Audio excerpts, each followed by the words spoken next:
Information اب کے ناظرین السلام علیکم۔ چلتے ہیں آج کی top breaking news headlines کی جانب۔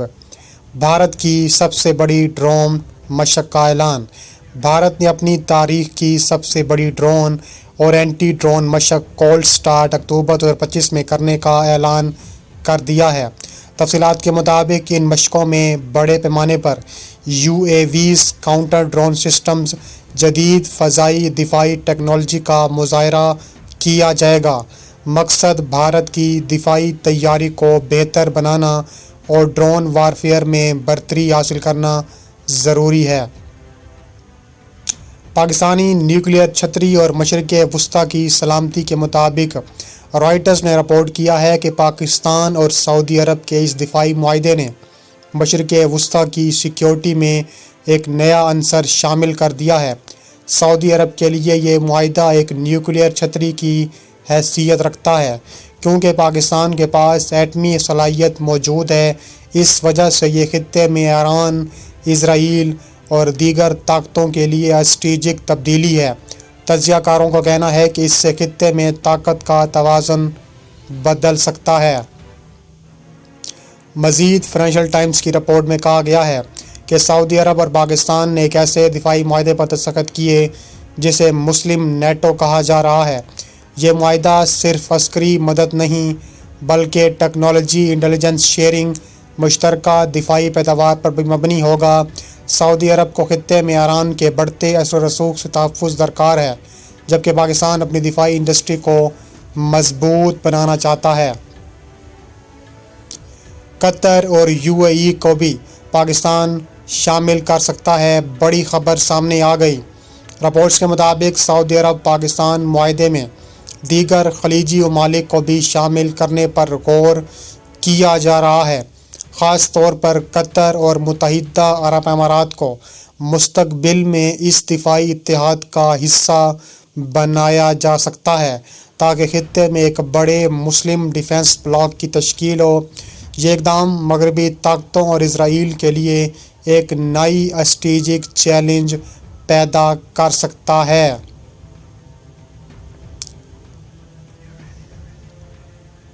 پاکستان آرمی نے TTP کے دہشت گردوں پر حملہ کر دیا ہے، جس سے 13 دہشت گرد جہنم واصل ہو چکے ہیں۔ خیبر پختونخوا کے ضلع درہ اسماعیل خان کے قریب پاکستانی سیکیورٹی فورسز نے دہشت گرد ٹھکانے پر چھاپہ مار کر 13 دہشت گردوں کو جہنم واصل کر دیا ہے، جنہیں پاکستانی طالبان TTP سے منتقل کیا جا رہا ہے۔ کارروائی کے دوران ہتھیار اور گولہ بارود بھی برآمد کیا گیا۔ فوج نے یہ دعویٰ کیا کہ بھارت ان دہشت گردوں کو سہارا دے رہا ہے جو بھارت نے مسترد کر دیا ہے۔ غزہ میں جنگ نہیں، قبضے، نسل کشی اور قتل عام کی اسرائیلی پالیسی جاری ہے۔ ترکی کے صدر رجب طیب اردوان کا کہنا ہے کہ غزہ میں جنگ نہیں، قبضے، نسل کشی اور قتل عام کی اسرائیلی پالیسی جاری ہے۔ اقوام متحدہ کی جنرل اسمبلی سے خطاب کرتے ہوئے ترکی کے صدر رجب طیب اردوان کا کہنا تھا کہ آج ہم اس پلیٹ فارم پر فلسطینی عوام کی جانب سے بات کرنے آئے ہیں جن کی آوازیں دبائی جا رہی ہیں۔ 23 ماہ سے اسرائیل ہر گھنٹے میں غزہ میں ایک بچہ قتل کر رہا ہے۔ یہ صرف اعداد و شمار نہیں بلکہ معصوم انسان ہے۔ ترکی کے صدر رجب طیب اردوان کا مزید کہنا تھا کہ صرف 2 یا 3 سال کے معصوم چھوٹے بچے جن کے ہاتھ، بازو، ٹانگیں نہیں ہیں، وہ آج غزہ کی معمول کی تصویر بن چکے ہیں۔ انسانیت نے گزشتہ صدی میں اس طرح کی بے رحمی نہیں دیکھی جو غزہ میں اسرائیل کر رہا ہے۔ اگر ایک چھوٹا کانٹا بھی بچے کے ہاتھ میں چبھ جائے تو والدین کے دل کو تکلیف دیتا ہے، مگر غزہ میں دواؤں کے نہ ہونے کے باعث مجبوراً بے ہوشی کے بغیر بچوں کے اعضاء کاٹ دیے جاتے ہیں، اور یہ انسانیت کی سب سے نیچی حد ہے۔ ان کا کہنا تھا کہ کون سا ضمیر اس کا سامنا کر سکتا ہے، کون سا ضمیر اس پر خاموش رہ سکتا ہے؟ کیا ایسی دنیا میں امن قائم ہو سکتا ہے جہاں بچے بھوک اور دوائی کی کمی سے مرتے ہوں؟ رجب طیب اردوان کا کہنا تھا کہ اسرائیلی قیادت خطے کے امن کے لیے بڑا خطرہ بن چکی ہے۔ اقوام متحدہ بھی غزہ میں اپنے عملے کو اسرائیلی حملوں سے بچانے میں ناکام رہا ہے۔ اسرائیلی جارحیت صرف غزہ اور مغربی کنارے تک محدود نہیں، شام، ایران، لبنان اور یمن پر حملے کے بعد قطر پر بھی حملے سے ثابت ہوا کہ اسرائیلی قیادت بے قابو ہو چکی ہے اور اس کو لگام ڈالنے کی ضرورت ضرور پیش آ چکی ہے۔ ایران نے اسرائیلی جوہری منصوبوں اور تنصیبات کی خفیہ معلومات ظاہر کر دیں۔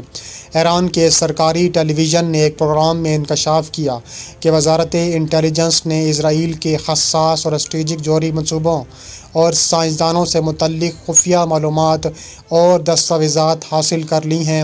رپورٹ کے مطابق یہ آپریشن رواں سال جون میں مکمل کیا گیا ہے۔ خفیہ معلومات لاکھوں صفحات پر مشتمل دستاویزات، تصاویر اور ویڈیو پر مبنی تھیں، جس کا ایرانی حکام نے تفصیلی جائزہ لیا اور اسے وقت تک منظر عام پر نہیں لایا گیا جب تک تمام مواد محفوظ مقامات تک پہنچ نہ گیا ہو۔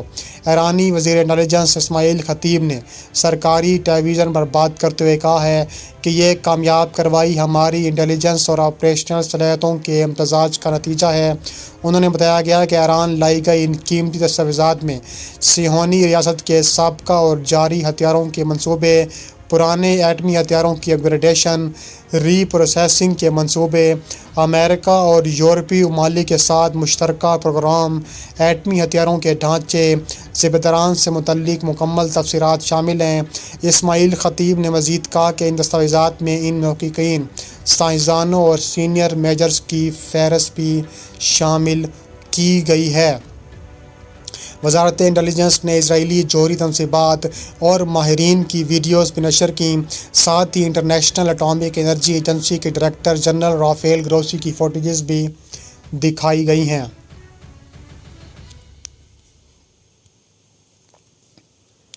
جوہری ہتھیار بنانے کا ارادہ نہیں، لیکن یورینیم افزودگی پر کسی دباؤ میں نہیں آئیں گے، آیت اللہ خامنئی کا اعلان۔ ایران کے سپریم لیڈر آیت اللہ خامنئی کا کہنا ہے کہ ہمیں جوہری ہتھیاروں کی ضرورت نہیں ہے، نہ ہی جوہری ہتھیار بنانے کا ارادہ ہے، لیکن یورینیم افزودگی کے معاملے میں ایران کسی دباؤ میں نہیں آئے گا۔ اپنے بیان میں آیت اللہ خامنئی نے کہا ہے کہ امریکہ کے ساتھ مذاکرات ختم ہو چکے ہیں۔ حالیہ صورتحال میں امریکہ سے مذاکرات ہمارے مفادات کا تحفظ نہیں کریں گے اور ایران کے لیے نقصان دہ ہوں گے۔ انہوں نے کہا ہے کہ امریکہ چاہتا ہے کہ ہمارے پاس مڈ رینج اور دیگر میزائل نہ ہوں۔ دھمکیوں کے زیر اثر مذاکرات کرنا دباؤ کے آگے ہتھیار ڈالنے کے مترادف ہے۔ کوئی بھی باعزت قوم دباؤ کے آگے سر نہیں جھکائے گی۔ ایرانی سپریم لیڈر کا مزید کہنا تھا کہ ایران کی جوہری تنصیبات پر حملے یورینیم افزودگی کو نہیں روک سکتے۔ انہوں نے کہا ہے کہ ایران کے پاس یورینیم افزودگی کی درجنوں یا شاید سینکڑوں ماہرین بھی شامل ہو سکتے ہیں۔ چھوٹے نیوکلیئر پاور پلانٹس بنانے کا معاہدہ ایران اور روس میں ہو گیا۔ روس اور ایران نے ایک میمورینڈم آف انڈرسٹینڈنگ پر دستخط کر دیے ہیں، جس کے تحت وہ ایران میں چھوٹے نیوکلیئر پاور پلانٹس مل کر تعمیر کریں گے۔ یہ معاہدہ 24 ستمبر 2025 کو ماسکو میں ہوا۔ روسی ایٹم کے سربراہ الیکسی لاکاچوف اور ایران کے نائب صدر برائے نیوکلیئر امور محمد سلامی نے دستخط کیے ہیں۔ ایران کا مقصد ہے کہ 2040 تک 20 گیگا واٹ نیوکلیئر انرجی کی صلاحیت حاصل کرے تاکہ بجلی کی کمی خاص طور پر گرمی یا طلب کے اوقات میں پوری کی جا سکے۔ اس وقت ایران کے پاس صرف ایک نیوکلیئر پاور پلانٹ ہے، وہ شہر، جس کی صلاحیت تقریباً 1 گیگا واٹ ہے، جو کہ روس نے تعمیر کیا تھا۔ یہ منصوبہ ایران روس تعلقات کی مضبوطی کی نشانی ہے، خاص طور پر اس پس منظر میں جب ایران پر امریکہ اور اسرائیل کی طرف سے حملے پر دباؤ ہے، وہ نیوکلیئر تنصیبات پر ہوتے رہتے ہیں۔ یہ معاہدہ ایران کی توانائی خود انحصاری کی طرف ایک قدم ہے، یعنی بین الاقوامی پابندیوں اور بجلی کی قلت کے دباؤ میں سے سہارا ملے گا۔ روس کے لیے بھی اس کا مطلب ہے کہ وہ اپنے بین الاقوامی اثر و رسوخ کو آگے بڑھانا چاہتا ہے اور مزید آگے بڑھا بھی سکتا ہے۔ اس کے علاوہ کہا جا رہا ہے کہ اقوام متحدہ کی تنظیم برائے بین الاقوامی معاہدہ nuclear joint comprehensive plan of action معاہدے کے تحت سنیپ بیک نامی عمل کو متحرک کرنے کی بھی کوشش کی گئی ہے۔ جنوبی کوریا کے مطابق شمالی کوریا نے تقریباً 4 یورینیم افزودگی سہولیات چلا رکھی ہیں۔ یہ سہولیات چھپے ہوئے نیوکلیئر مقامات ہو سکتے ہیں کیونکہ یورینیم افزودہ مراکز پلوٹونیم کی سہولیات کی نسبت کم دیکھے جاتے ہیں، لیکن اتنے ہی خطرناک ہو سکتے ہیں۔ اندازہ ہے کہ شمالی کوریا کے پاس تقریباً 2000 کلو گرام اعلیٰ افزودہ یورینیم موجود ہو سکتا ہے جو نیوکلیئر ہتھیار بنانے کی صلاحیت فراہم کرتا ہے۔ شمالی کوریا نے ابھی تک ان سہولیات کی بندش یا کنٹرول قبول نہیں کیا۔ قیادت نے کہا ہے کہ ہتھیاروں کی کمی شرط پر مذاکرات کا حصہ نہیں ہوں گے۔ ڈرون اور اینٹی ڈرون ٹیکنالوجی میں پیش رفت بھی سامنے آئی ہے۔ کہا گیا ہے کہ کم جونگ ان نے حال ہی میں ڈرون ٹیسٹس کا دورہ کیا جس میں خصوصی طیارہ شناسائی اور حملہ آور ڈرون شامل تھے۔ انہوں نے ہدایات جاری کی کہ ان صلاحیتوں میں مزید اضافہ کیا جائے اور AI کا بھرپور استعمال کیا جائے تاکہ شمالی کوریا کو جو ڈیفنس ہے اس کو آگے بڑھایا جا سکے۔ اس کے علاوہ کہا جا رہا ہے کہ وہ اپنے نیوکلیئر پروگرام بھی نہیں چھوڑیں گے اور یہ پروگرام ان کے نزدیکی سلامتی کا ضامن ہے۔ اس کے علاوہ جنوبی کوریا اور امریکہ نے ایک معاہدے یا مہم پر کام کیا ہے جس کے تحت وار ٹائم آپریشنل کنٹرول یعنی جنگی حالات میں فوجی حکمرانی کا اختیار امریکہ سے جنوبی کوریا کے ہاتھوں منتقل ہوگا۔ یہ قدم اتحاد کو مزید مساوی اور خود مختار بنانے کی بڑی کوشش بھی ہو سکتا ہے۔